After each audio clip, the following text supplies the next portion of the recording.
guys, it's Paula from PSE and Creations. Welcome to my channel if you're new, and if you're returning, welcome back. Today's video is slightly different than most of my videos. One, because I am showing my face, and two, because I am going to do a craft market or craft fair, whatever you call it, recap for 2024. So let me start off by saying I'm not an expert. I'm not an expert at craft fairs. I'm not an expert at craft markets. I've watched a plethora of videos on YouTube for sure. Many of the videos that I see are small businesses, doing this. So it's slightly different for me and them because I am not a small business per se, right? I do have a website. I do have a business name, PSE and Creations.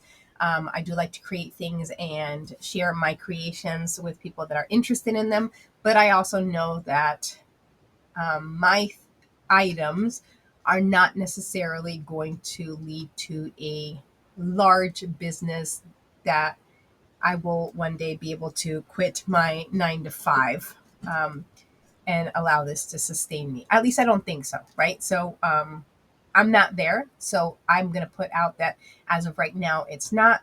You never know what happens in the future. Okay. So let's remember that. Again, I'm not an expert. In 2024, I did the most craft fairs or markets that I've ever done, which is a total of 4. I know. You're probably thinking 4? That's like the tip of the iceberg, Paula. Guess what? That's okay. Because for me, it was the most I've ever done. Normally, I may get my act together and be able to do 1, maybe 2 if I'm lucky. But this year I did do 3 and actually 4. And actually 3 of them were like planned. And the 4th one I just saw and I'm like, you know what? I'm going to go ahead and do it. I'm going to message them and see if they have space. And sure enough, they did. And I will talk to you about that one. Okay. Because that one was interesting. Okay. So I did 1 in September, end of September, 1 craft fair, end of September. That was an outdoor one. That was the first time that I've done that one. I did 1 in November, like the second weekend of November. It might have been the first weekend of November or second weekend of November. They were all 1-day fairs, okay, craft fairs. Let me put that out there too. I did 1 on December 7th, and then I did the one on December 14th, which was kind of like the pop up for me, right? It wasn't a pop up for them; they were somewhat advertising it. Okay. So what I take to the craft market, and I think this is important because I don't take what people normally would take to craft markets. Okay. I like to upcycle and recycle things. So, my 4 primary items that I take, okay, 4 primary items that I take are Game Boy terrariums, which I will insert a picture here or here. Junk journals, again, insert a picture here or here. Teacup pin cushions, you'll get a picture on one side, and crocheted ear warmers. Okay, so those are the 4 primary things that I take. Okay.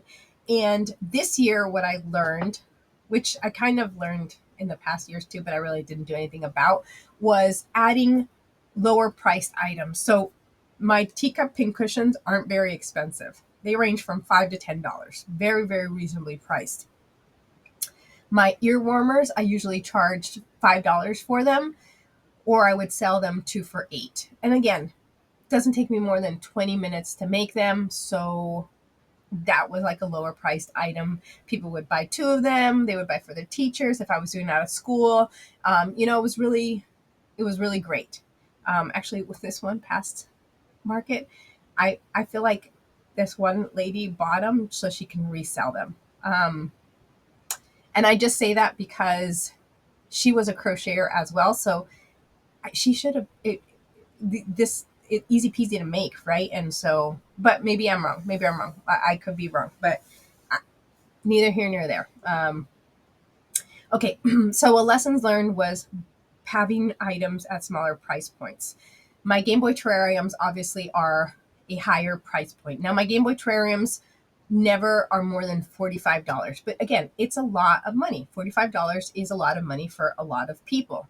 My Game Boy terrariums also have an age demographic, right? And I know this. I know I've learned all this. This is important to know, guys. Because when you go to certain markets, right, you might not have that demographic. So you might not have those cells, right? So I know my Game Boy terrariums have a demographic of it's nostalgia. It's nostalgia for the 80s babies, for the 90s babies, for the early 2000 babies.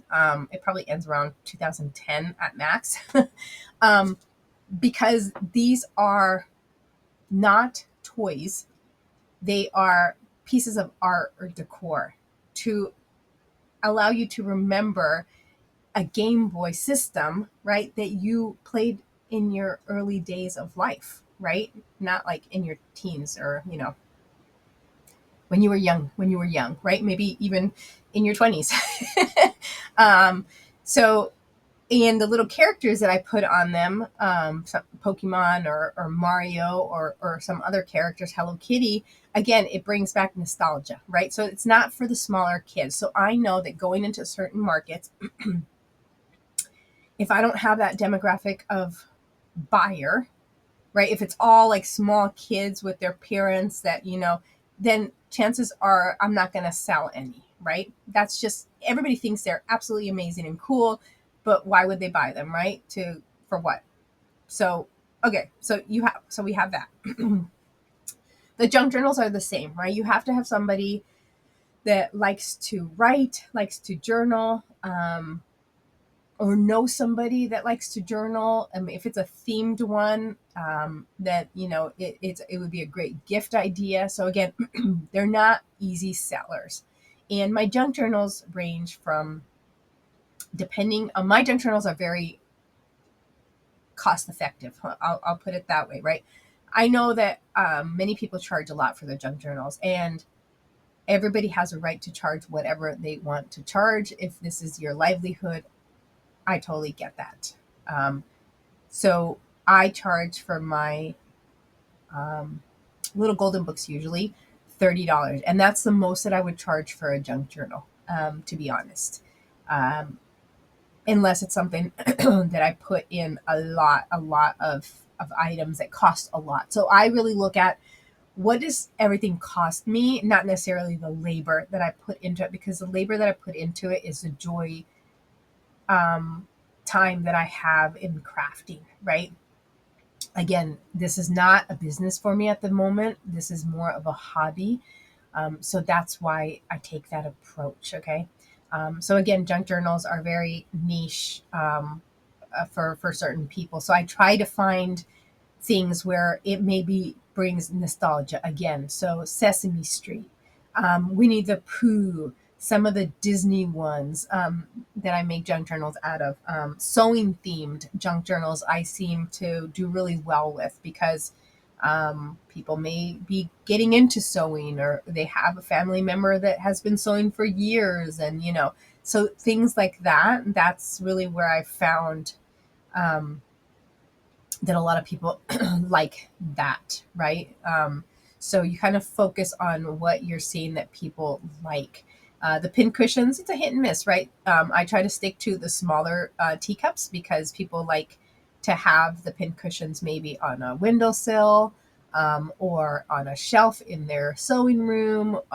So that's where I stick to the smaller ones, right? The ear warmers I already talked about. So this year, what I also decided to bring was beatable pins. I think maybe everybody's familiar with the beatable pin. If not, I will insert a picture. And I thought that the beatable pins were great because they go with a junk journal. And I say that in the sense of, in a junk journal, you're writing, you're taking notes, you're journaling, right? You're doodling. Um, Maybe you're drawing, maybe you're making art, or you're collaging as well. But in some aspect, maybe a pen is used, right? So I brought beatable pins, and the ones that I bring are at a price point of $4. Now I know you're probably like, wow. And it's because I was able to acquire the items that I use as a beatable pin and still make maybe $1 profit or something, right? So I have them at $4. And then I did start doing the beatable pins with the little doorables, or the little characters at the top. Now those I charge $7, because the little characters at the top cost me a little bit of money to get, right? So those I charge $7 for, but I think it's still cool, because, like, let's say I make a Peter Pan, um, junk journal, right? And I can have a Peter or Wendy or one of the Lost Boys pen, and somebody would be like, "Oh my God, that goes together. That's so great!" And then, or I can look and say, do a bundle, right, where you get the pen and the journal, and then I kind of give a deal. So maybe I do $35, or something like that, right? So you're taking $2 off if you bought the pen by itself.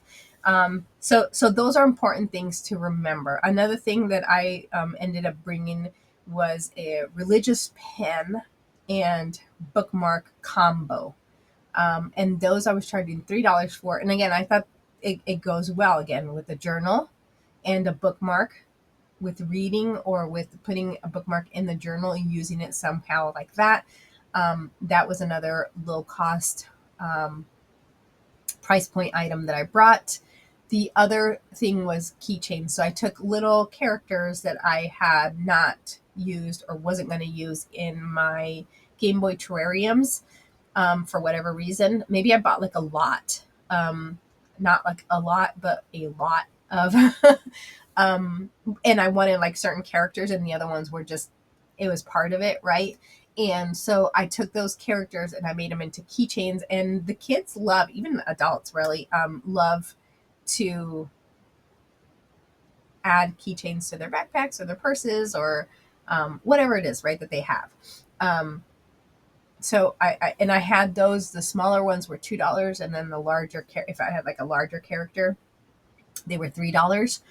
The smaller characters were really like that, and they were silicone too. So just keep that in mind. So that's why a lower price point was okay. And plus, again, it offered a lower price point. So that's the whole point of this rambling that I've been doing for the last 5 minutes, is make sure that when a lesson learned from me this year was having multiple price points, but I did try to keep things together, like in unisex. I didn't want to just have random stuff here and there that kind of didn't go with my purpose or my brand's purpose. And I will say that I do have a brand, I guess, PSEN Creations. I like to repurpose and recycle items. And so, I, again, I just didn't want to have something that just didn't go. One other item that I did do this, I think it was the second to last um, craft fair that I did on December 7th, is I made little purses out of jeans. So I had a pair of jeans and I upcycled them to make little handbags, little purses. If I can get a picture of them, I will put it right here or here. And it was just the whole purpose of them. It was a lower cost item. It was like $7, right? And the whole purpose of it was a piece of the jean leg, right? And you can glue these, but I sewed the bottom of it to shut it, to make it a bag, right? Or a pocket. And then I added just some gingham. No, oh, I can't remember the type of ribbon that I added. Um, Grossum? Yeah, I think Grossum. Anyways, I added ribbon, but the ribbon I just glued on, right? It is a little bag for a little girl. That was the whole purpose of this. This wasn't for an adult to be carrying around every day. This was a little bag for a little girl that would last her. And inside the bag was items that kind of went with the piece of little fabric so I did a Hello Kitty one. So let me show you an example, or let me tell you an example.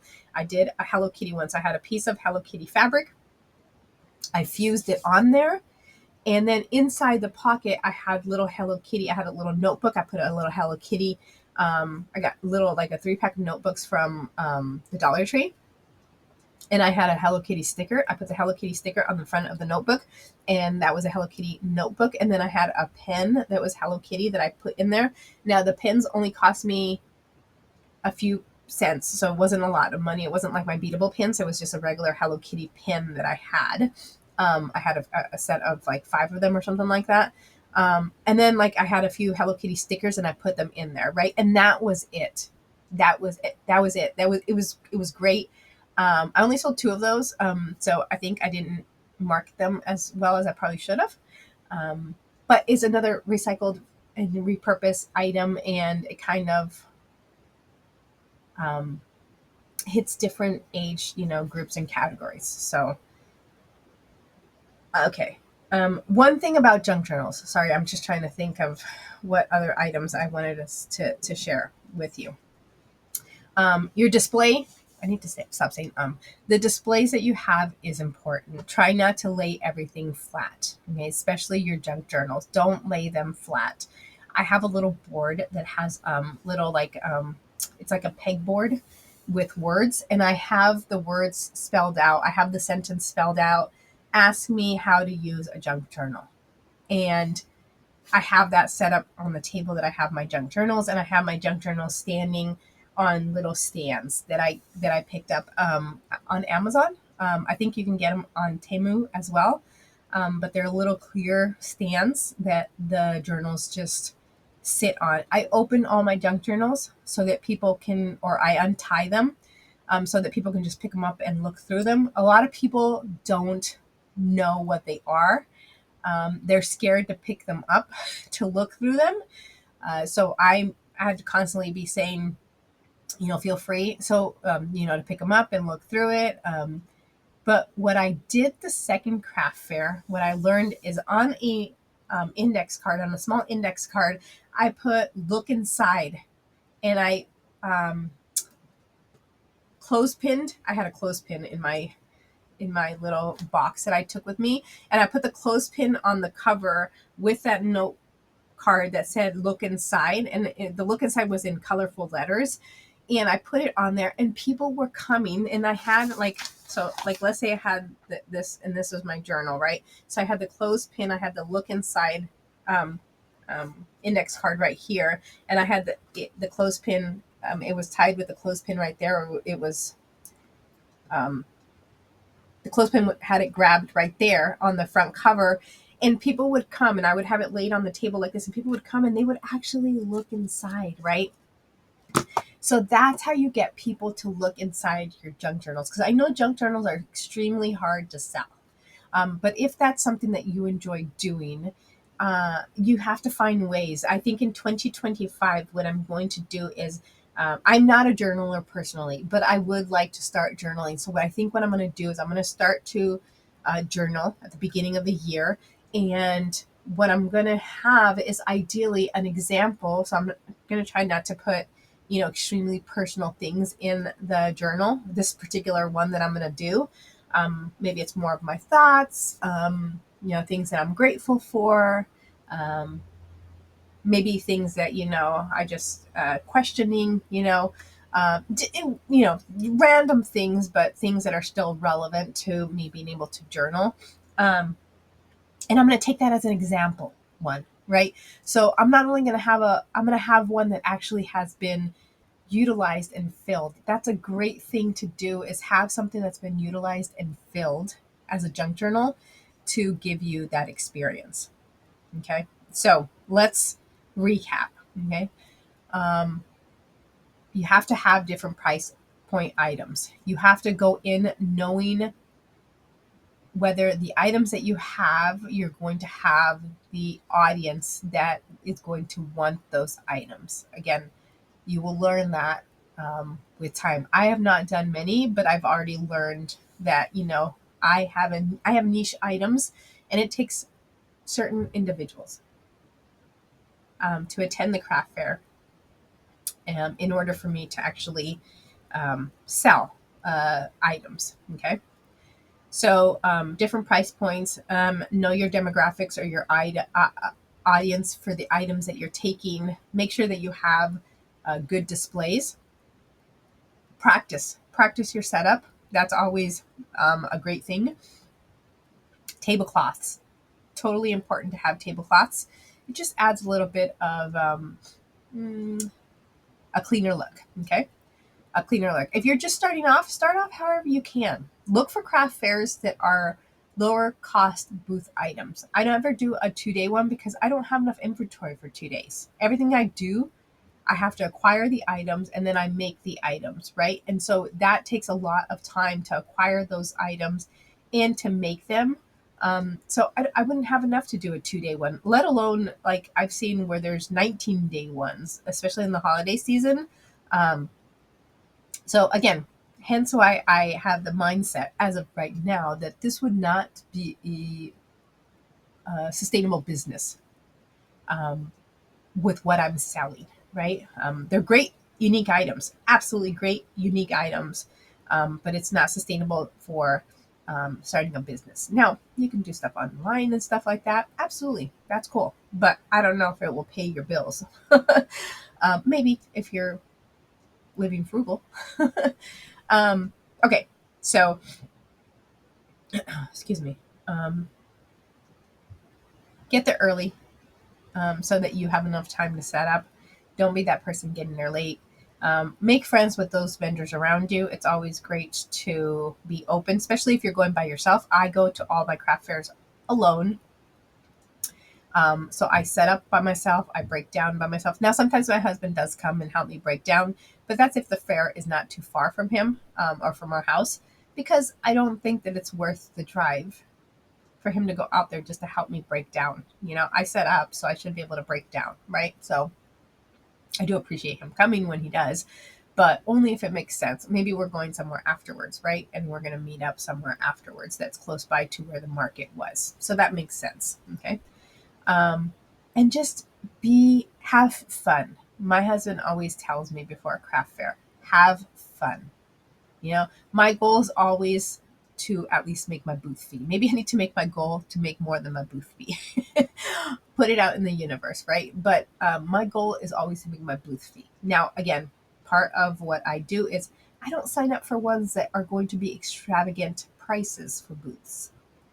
Because again, you have to know how much or what you have, what you're charging for your item, and how many of those items you'd have to sell in order to just make your booth fee. So if your booth fee is $200 and your average item costs $10, you're having to sell a lot. You're hoping that there is a lot of foot traffic in order for you to make your booth fee for one day, right? So do the math, do the calculation, right? Start off small, find small ones. The marketing of the craft fair is important. So just keep that in mind as well. If a craft fair is not marketed, then chances of people coming is very, very slim to none. And I will share my experience for the December 14th market that I did. It was $25. Okay. It was in Bethesda, Maryland, which is I don't want to say a richer city, but it's a city that has a little bit more money. Okay. So I thought, oh, well, $25, I can do one. I have the items. Um, let's do it. Let's do it. Okay. It was from 10 to 4.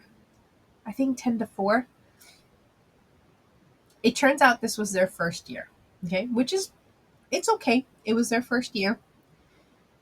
There was only 10 vendors, including myself, and the organizers were a vendor as well. Okay. Very, very small. Probably the smallest one I've ever done in my life. Okay. We were in this hidden the hall that we were in, the little room we were in. It was great. We had enough room. It was a great setup. I'll see if I can insert a picture here to show you my setup for that particular craft market. It was great. It was a great little quaint, but the problem is that they did not advertise enough. They had an event going on upstairs, which was like a musical event or something. And what they were hoping was that once the people got done with that musical event, that they would be coming downstairs and then visiting the market. And that just never really happened. Now, I made my booth fee. Okay. I actually made more than my booth fee. But, there was people that were breaking down by like 1 o'clock. Okay. That's another thing. If you commit to going to a craft market, I'm sorry. This might sound very mean, and I understand this, but you've got to suck it up. You made a commitment. You made a commitment to staying there the whole time. And by you breaking down and leaving, not only does it hurt all the other vendors there, but it's also not fair to the organizers that, tried to do their best to put it together. Now, again, Now, if you were completely lied to, maybe you want to take a different approach. Okay. To each his own, I always say. But to me, I knew I was taking a chance, but I also knew that it was a $25 booth fee. And it was only a 20-minute drive from my house. So it wasn't horrible. Okay. Most of my craft fairs are like much more than 20 minutes from my house. There are some people that came from like an hour away or an hour and a half away. And a big part of that was one, because it was a city that has a little bit more money. Okay. Don't let that fool you, because sometimes the cities that have a little bit more money are a little bit tighter and don't spend as much. Okay. The people. Two, this is the first time that this was their craft market. And I don't think that they advertised it. I think that they did advertise that this was their first craft fair. So obviously they need to learn a lot about the organizers, about marketing, right? Um, and three, it was a $25 booth fee. You don't find a $25 booth fee anywhere anymore, right? In a capacity, excuse me, in the capacity of somewhere where you're going to get a lot of foot traffic and make money, right? So they took a chance. They took a chance, and then they decided to. There's one vendor at that one show. At one point, it was only 9 of us, right? And maybe it was like 11 o'clock, maybe 12 o'clock. They get there like at 11:30 or 12 and set up. Now, granted, they said that we were supposed to be set up by, I want to say it was 9 o'clock, but maybe it was 10. Okay, um, and because I think it started at 9. I can't remember now. I'm so sorry. But they were there for like an hour, and then they decided to break down because there was not any people or not a lot of traffic, like foot traffic. I'm like, wow. I'm just like, I was blown away. I was blown away, to be honest with you. Because at some point, again, my opinion, I hope this does not bother anybody, but you have to have respect for the organizers and for the other vendors around you. Okay. You breaking down when people are actually walking in, whether it be one or two customers walking into the venue, does not look good. Okay. It doesn't look good. It doesn't look good for the organizer. It doesn't look good for the other vendors. Um, it just doesn't look good. So if you're going to commit, good or bad. That's just my opinion. Um, okay. So that's really it. If you have any other questions, I think the whole point of this for me was sharing my experience with the items, the unique items that I take, because again, I do take, in my opinion, unique items. Maybe in your area, let me know down below. Do your craft fairs have like unique items, or like, because the more traditional stuff obviously are the candles, the crochet animals. Oh my God, that's like blowing up. The woodworking items, um, the glass items with the with the writings, uh, the food. There's food vendors, jewelry, huge jewelry. Those are really like the trends of a lot of stuff that you see. The clothing, where you get maybe like the embroidered or the heat pressed bags or shirts or things like that. Those are really the common things that I see, at least in my craft fairs that I've attended, both as a seller and as a buyer. But again, I there was one December 7th one that I did, that for the first time I saw somebody with beadable pins. And they actually, their setup was where you can make your own beadable pin. So they had all their beads and stuff laid out, and then their pins and stuff. And honestly, I didn't get an opportunity, again, because I go by myself, I don't get an opportunity to kind of look around.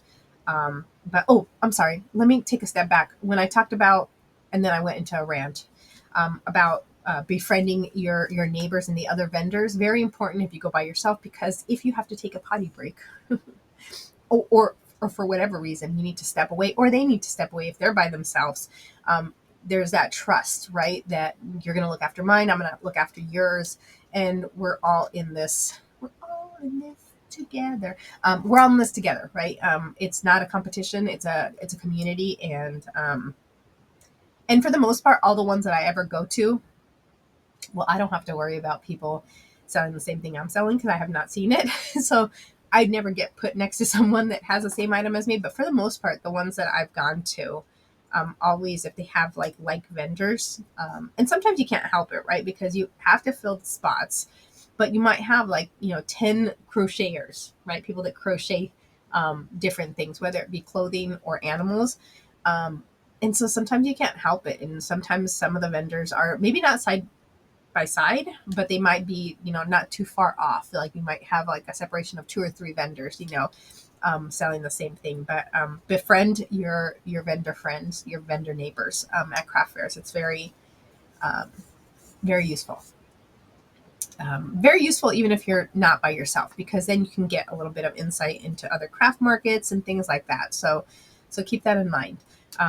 Oh, another thing is have business cards or a QR code that people can go and find you if you have a social media or a website. I have my website www.psencreations, where I have uploaded more pictures of my terrariums and stuff. So I will continue to build that out in 2025 as well. But yeah, so in a nutshell, in a very rambly way, I hope this video was useful to you in some way, shape, or form. This is my recap for 2024 craft fair, craft markets that I attended. Again, I only attended 4, but they were 4 successful ones in the sense that I made my booth fee plus a little bit of a profit. So thank you so much for watching. I truly appreciate it. I hope you like and subscribe if you're not subscribed. Leave me a comment if you have any questions or you'd like me to go into detail about anything specific. And this will probably be the last video that I put up for 2024, since it is December 29th. So Happy New Year. I hope that 2025 brings you much joy and as many blessings as you're looking for in the coming year. Thanks so much, guys, and I will talk to you guys later. Bye.